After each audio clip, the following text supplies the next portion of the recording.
Bago ka matulog sa gabi, isipin mo siya at banggitin mo ito at sisiguraduhin ko sa inyo na susuyuin kanya at lagi kanyang habul-habulin.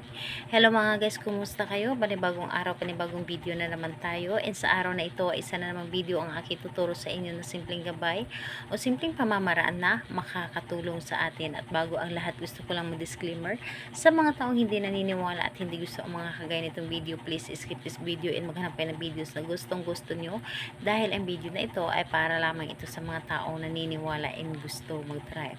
Sa lahat po ng mga nagko-comment dito sa aking video dito sa loob ng aking channel, mag-ingat sa lahat ng mga nagre-reply sa inyo na dinadala kayo sa kalang WhatsApp, Nemo app upang makaiwas po tayo sa scam. Ngayon po, ituturo ko sa inyo paano ka nga ba susuyuin lagi at lagi ka ring habul-habulin ng taong mahal po ninyo. So, dito is wala tayong ibang gagamitin o wala tayong kakailanganin kundi sarili lamang natin. Yung sarili natin na kailangan ay buo ang ating paniniwala at tiwala, hindi tayo nagdududa sa ating dapat na gawin, and kailangan na malakas ang energy mo habang ginagawa mo ito. So, ganito po, bago ka matulog sa gabi, isipin mo siya, pero mas maganda na titigan niyo muna ang kanyang larawan. Para sa pagpikit ninyo at sa pag-isip ninyo na para bang yung mukha niya ay nasa iyong mga mata habang nakapikit kayo.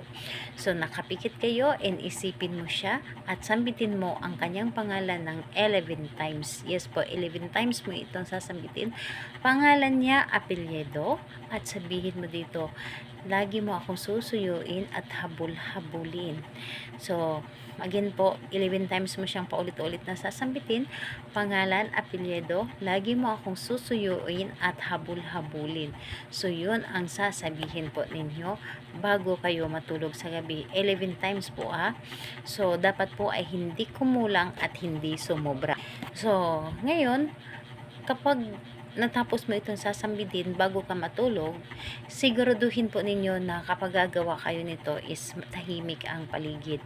So, kailangan na tahimik ang paligid dahil kapag tahimik ang paligid, mas makapag-focus tayo and mas mabilis din tayo mapapakinggan ng universe habang gumagawa tayo ng mga ritual.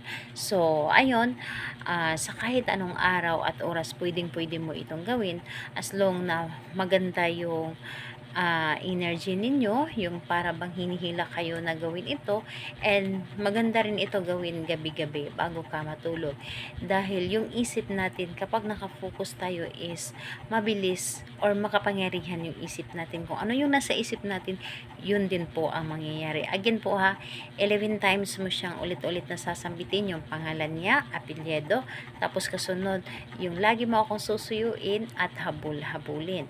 Focus po dapat, and dapat hindi siya kumulong at hindi sumobra. So, ayun, salamat po sa inyo. Bye bye everyone. God bless us all.